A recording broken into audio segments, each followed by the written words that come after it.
You may think you know New Jersey. You may think you know how we dress and how we talk, how we argue with our husbands and then get drunk on the boardwalk.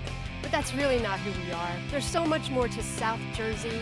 We have everything all in one place. We have museums, we have beaches, we have farms, we have great neighborhoods. There's so many reasons to live here and visit here, and we're gonna show them all to you. Come with me as we explore all that South Jersey has to offer, the people and the places. You built this? From start to finish. Beautiful. They were actually just holding hands. We think they have the cutest ears of all the babies. I'm Marianne Aleardi, and this is South Jersey.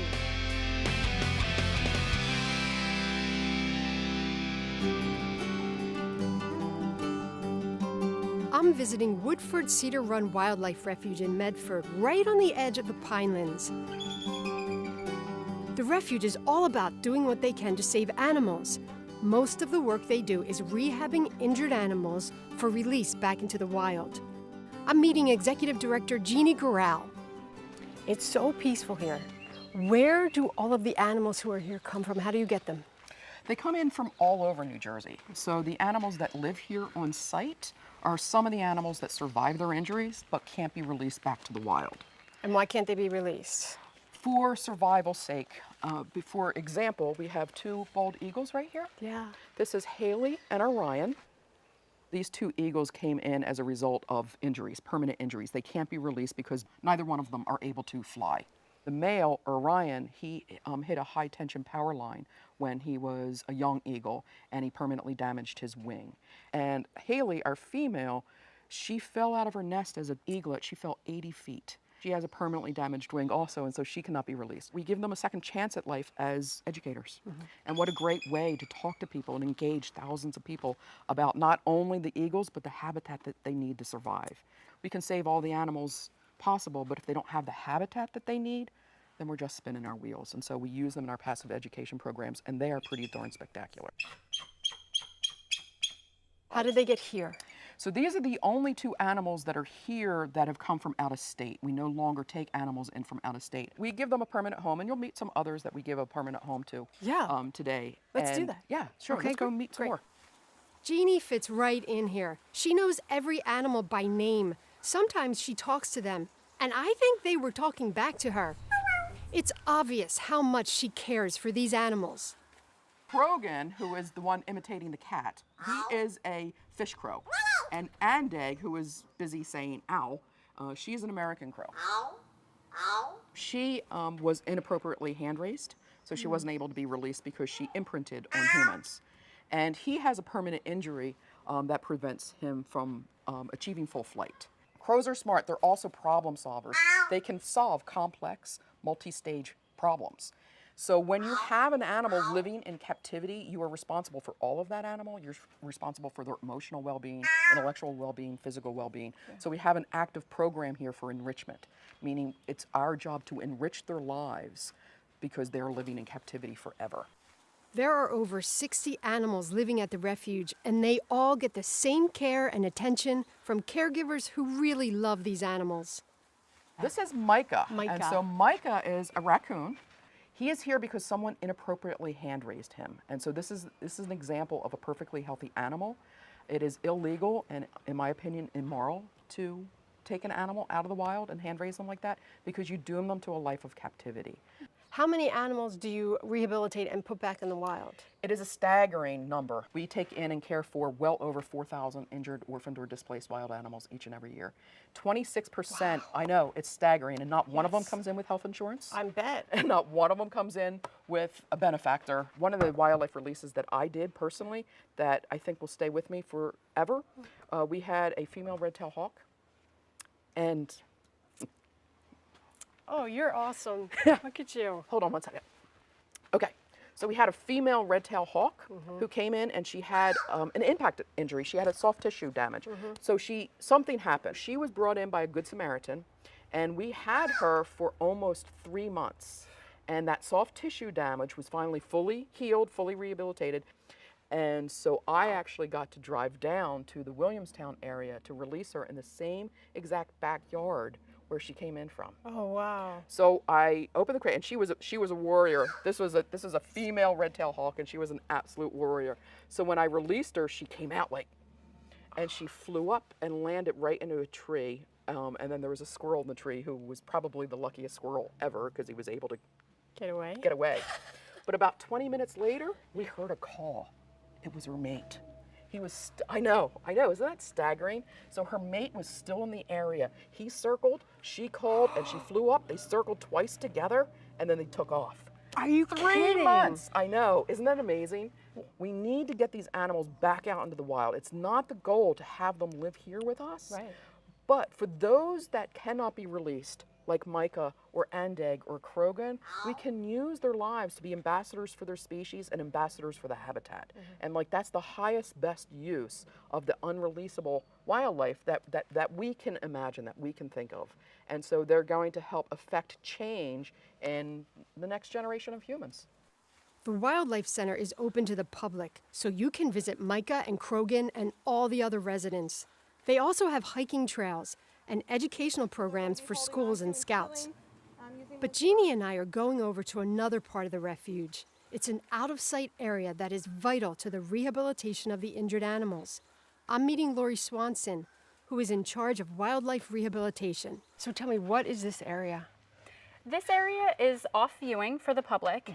This is where we take all of the releasable animals once they're ready to be outside. Okay. So everyone starts inside the hospital, and we deal with their injuries. If they're orphans, we'll raise them until they're eating on their own. And then all of them move out here to an outdoor enclosure. Lori has brought something for me to see, and I've never seen anything like this before. Probably the smallest mourning dove you'll ever see. And it was probably hatched just a couple days ago. It's doing really well, surprisingly. Obviously, the smaller animals are, the more critical it is that they're with their parents. But we'll definitely do everything we can for him. And he's been a trooper so far. So I see you have something else. I do. And these little babies came in just today. Babies. Yes, multiples. We were talking about possums. Yes. They can come in groups of 13. But today we got a bit of a smaller group. Someone brought these in. So these came from an animal control officer. Okay. Just today. And she found, unfortunately, a deceased mother. Okay. They get hit by cars a lot on the road. Their eyesight isn't great. So when you see a possum that unfortunately did not make it on the road, it is always good to stop and check and see if there's babies in a pouch. Always check if it's a female, and if so, look in her pouch and see if there's babies. How long will they have to stay here? They will probably be here at least 2 months, maybe 3, for their size. These guys also have to be tube fed, so we actually have to feed a tube down into their stomach to feed them. They don't suckle like a squirrel or a raccoon, anything like that. Oh my gosh, they were actually just holding hands. How cute They is have really that? strong hands, actually, because they have to climb up mom's fur to get to her belly. They're very clingy. Their tails already, cling and work, and we think they have the cutest ears of all the babies. You must love your job. I do. Yeah. I do love it, yes. Because you take something little like this, and in a few months... Our job can be super stressful, but seeing the end result, the release, all of the hard work is worth it. It's great work. The hospital receives injured animals every day, and the Refuge Center works to educate as many people as they can about animal safety and care. The folks at Cedar Run are able to do their work because of donations they receive from the public. Everyone's goal here is to help these animals get back to their natural habitat, which is exactly where they're supposed to be. Urban Promise is a really popular school in South Jersey. It serves students from Camden. One of the programs that they have is called Urban Boatworks. Students who come here learn how to build a canoe. And then once they have their canoe built, they take it to the Cooper River and they ride. I'm gonna go inside and find out how you build a canoe. Urban Boatworks started with 5 students 7 years ago. Now 50 students build each year. They start during the school year and continue into the summer. I'm meeting Jeff Vanderkoop. He's the energetic director of this program. How hard is it to teach someone how to build a canoe? I mean, there's a challenge, absolutely. One, there's a whole bunch of tools involved. 2, there's a whole bunch of technical language that's involved. And then 3, it's a bit artistic. And so Yes. as we put the pieces of wood together, there's a bit of artistic to it. And so what we need to do is kind of talk with the students about how that works and how the artistry comes out. And why building a canoe? We want them to feel the success of putting something they've made, they've worked, they've sweat, they've toiled over on the water, and then enjoyed the serene nature that we go paddling on. How long does it take to build a canoe? So a boat like this, which this is halfway through, Okay. and we've spent 30 weeks building this canoe. It's a mahogany Abenaki canoe. It will probably take another 3/4 of a school year Wow. to finish this boat. When this boat's done, it'll Yeah. look like its sister boat, Yes. which is a cedar strip Abenaki That is canoe. beautiful. I take no credit. The students are what this program's all about. Sure. And the students who started this boat at this stage, they put together a plan so that the strips would look the way they do. I didn't tell them. Really? I didn't mandate it. But the reason why it looks the way it does and is this beautiful, Yeah. the students were like, we want it to look beautiful. So they chose the color of strips so that it matched and made sense. Wow. What do you do with the canoes when you're done? So the big thing is we paddle. So we build all summer, or all school year, and then in the summer we paddle. So the paddling season is typically spring, summer, fall, and we try to get on the waterways of Camden and our neighboring area roughly 30 times during that paddling season. You're not just building canoes. No, absolutely not. We build a whole number of things. This is a dragon boat that these students are working on. We have one done. One is fun, but Yes. racing against each other is more fun. And I'm so sure. we're building a second one so that we can race each other. I'd kind of like to see how you actually build a dragon boat. Well, we would love to show you. I'm going to build with Durjane Thomas, who everyone calls Nene. She's 19, and she has already taken a canoe from start to finish. You're gonna put 2 staples in, Okay. and then another one at the I don't know bottom. if I did it very good. Okay. Then we're gonna move down here. Do you think this is easy? Yes, because I'm a very hands-on person. Yeah. You've been doing it for a long time, too. Yes. Yeah. When you build a boat and you take it on the water and you're in it and you've built it, what does that feel like? My freshman year, I was kind of nervous, like, is this thing gonna float? But after a while, it was fun. It's a good bet. experience. And you're a river guide, too, right? Yes. If we were on the river, what would you be talking to me about? Basically, it would be the ecology and history of the Cooper River, like the different sightings and all that stuff along the river. Being a river guide is a big deal. Those students are exceptional. Later, I'll be going for a ride with Nene. You teach them to build boats, but what are they teaching you? They're teaching me that Camden isn't as crazy as people think it is. The truth is that Camden has a whole lot of beautiful people living in it, and there's a few that aren't. Right. And the news talk about the few that aren't. But I've met a few that are amazing. What's cool about it is that we spend a lot of time shoulder to shoulder talking about life, distracted by building a boat. And so it's this beautiful thing that happens about life as we build boats. Whose boat will I be in, do you know? Like, who Well, built it? Well, Brandon gonna do your actually. Brandon in the back here, Brandon's one of the students who built this. I think you should be in our beautiful boat Wait, here. this one? So we're gonna put this one on the water. You and Nene will be in this boat, but Brandon was one of the students You built this? from start to finish. Beautiful, beautiful. Oh, so we're gonna ride in this. That's Absolutely. fantastic. This piece of art. This is going to be great. There's a whole group of us riding today. We start with a safety talk, and then we're ready to board. Marianne and Nene, you're next. So the key Yes. is to stay as low as possible. This is the gunnel. Yeah? And as you walk forward, you're gonna keep your bum as low as Stay possible. It's been a long time since I've been in a canoe, but Nene is my tour guide, and she's awesome. I've never seen this part of the Cooper River, and it's beautiful. But what's really wonderful, I'm riding in a boat built by a student. What a great day in South Jersey.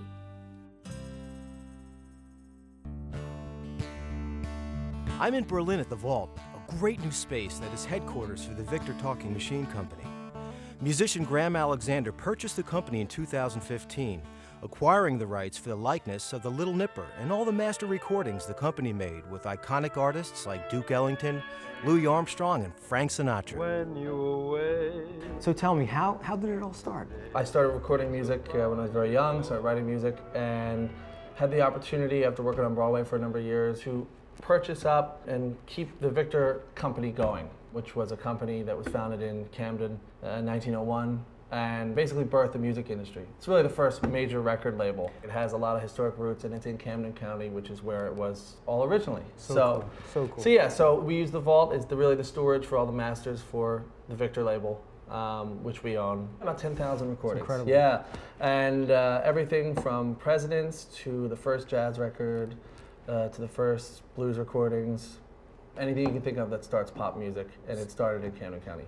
So many people, including yours truly, didn't realize how important Camden was to the music industry, for the world. Yeah, it's the birthplace of the music industry. And a lot of times it gets overshadowed by other headlines that are part of it. And really, I think that the idea of Victor Records being able to come back to Camden was something that I really, really wanted, and I wanted it more than signing with any major label, which we could have done, but we decided it was more important to our home area to bring everything back. The massive collection Graham has is stored in an actual vault. This used to be a bank, so the recordings are well kept. So this is where about 10,000 master recordings are for the company. We have some amazing stuff here. Cool, what do we got? We actually have, this right here is a master recording of one of the first jazz records ever made. The original Dixieland Jazz Band. The first jazz record song ever recorded was recorded in Camden. Unbelievable. Yeah, and called Library Stable. What is what is this made out of? This right here, a lot of people don't realize that recordings prior to 1948-ish are all done on disc. Tape didn't come out till after that. So anything that's a master recording was either secured on metal master stamper, or sometimes things like lacquers, or even test pressings. This right here is one of Teddy Roosevelt's famous 1912 election speeches, as he's speaking about breaking up trusts and monopolies. So give me an example of some of the treasures you have in here. What do you, What's cool? If you're going through and you just sort of pick out anything, you might pick out something like this. This is Perry Como. There's no Christmas like a home Christmas. Oh my gosh. And this is Mr. actually, Christmas. yeah, Mr. Christmas himself. Unfortunately, I don't know if this song was terribly popular, but nonetheless, here's the test pressing for it. Very cool. And yeah, I mean, iconic. Iconic, and stuff like that is really, it's really, really amazing. Everything that Victor did while it was based in Camden, and it's amazing to be sort of the holder of it now. There's so much going on here. We're headed to the cutting room, where Graham restores some of the historical collections and cuts new records. He's giving me a quick lesson on the process. This little head here is like a little speaker, and it vibrates a diamond tip stylus, which is heated, and that cuts like a knife through butter. There was a time when no music was recorded, and what really helped people to bring forward into loving music even more so than ever today is the fact that they could take it home with them for the first time and own it, which is not something we think of today. You know, we don't tend to think of music as something that's incapable of being captured. And prior to 1901, most of the general public thought that same way. Lucky for us, music can be recorded, or you can listen live, which is what I'm about to do. Graham is giving a concert at the Vault tonight, so I'm here with some friends to enjoy the show. Another place and time, I'm longing for my soul, and I've never had to fight for something I don't own. If you ask me why, I'll tell them I can't stay. Love is always blind, and I will find a way. Oh, one day your child will grow old. Let go of your hand and wave goodbye to you. And there's not much left to do. You let them know. Next time you're looking for something to do, head to a concert at the Vault. Take a tour, and then catch a talented artist in an intimate venue. The Vault offers music history and entertainment, right here in South Jersey. More than you know.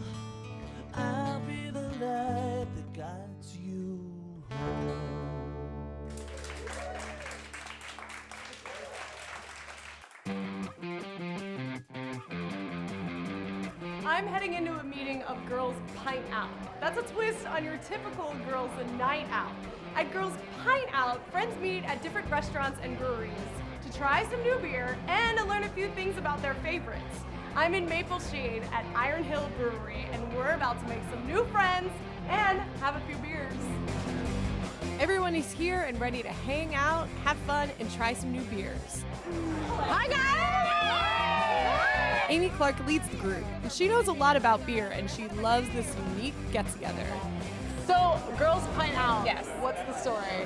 So it started out in 2010 in Indianapolis, Indiana, of all places. It was just a group of women who enjoyed craft beer, getting together, talking about beer, drinking beer. So from then on, it just kind of grew. So right now, we're almost at 100 chapters in almost every state in the U.S. Wow. So how long have you been a part of this? I started in 2013.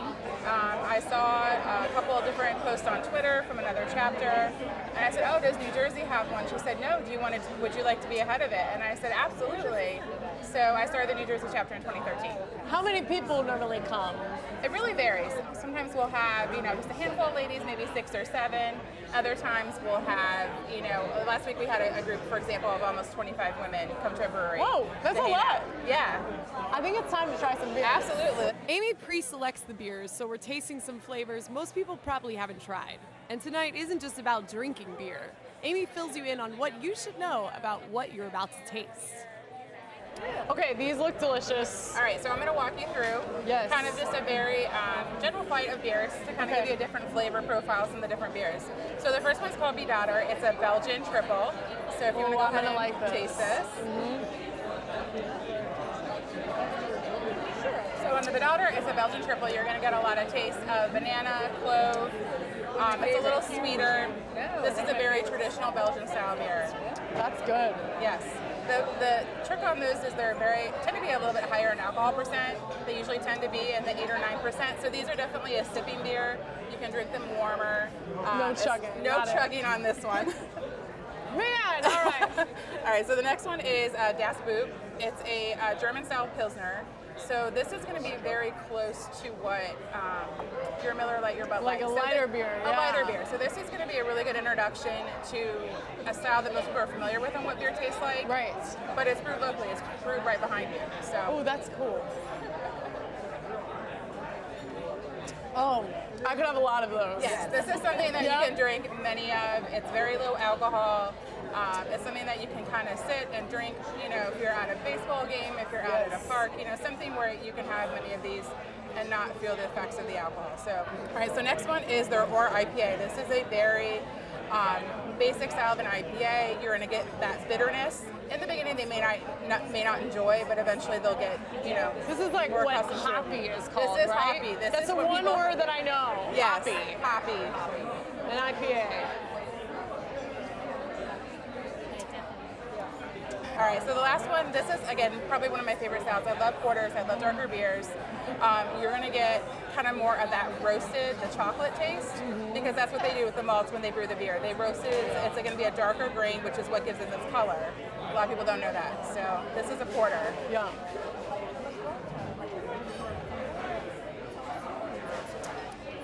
I could drink a lot of that too. That's your perfect beer to have like at night after dinner. Oh, it tastes like dessert. It tastes like dessert. Sometimes you can eat chocolate with it. You can pair it with different desserts, and that's what's going to be, your dessert at the end of the night. This beer is really good, but we're going to take a break to tour the brewery. It's all a part of that learning piece of Girls Night Out. Brewmeister Josh Irvine will show us the brewing process at Iron Hill. It's pretty interesting. Okay, so we have a bunch of different vessels, and each vessel does a specific thing. I have 4 basic ingredients that go into a beer. So it's water, malt, hops, and yeast. Each one of these vessels helps with the process. Josh takes us through the whole brewery process, and it's a rather involved process. But what's really cool is that it's all done on site. Within 30 minutes from the time I run it through this filtration system, it's on tap and you can go get one, like right now. That's my cue. There you go. You're teasing me. I'm thirsty and ready for some beer. Have fun. Sounds good. Thank you. You're welcome. Being the new girl has been great. I've made new friends, tasted great beer, and learned some things I never knew. I am loving a Girls Pint Out. I've learned so much about different beers, and I'm really loving the social aspects. If you want to come to one of the events, check out New Jersey Girls Pint Out on Facebook. I'm gonna go hang out and have a few beers. From small town shopping to large scale retailers, Camden County businesses offer everything you're looking for. By shopping in Camden County, you're promoting local job growth, plus you're saving time, money, and our environment. So take the pledge to support our community. Shop local, shop Camden County. For more information, visit shopcamdencounty.com. Funding for This Is South Jersey is provided by Cooper University Healthcare, a proud supporter of NJTV. Cooper is South Jersey's leading health system since 1887, whose mission is to serve, to heal, and educate. Learn more at cooperhealth.org or by calling 1-800-8-COOPER. And Community Foundation of South Jersey, maximizing the impact of our region's generosity. We help individuals, families, businesses, and communities create lasting change. For more information, visit communityfoundationssj.org.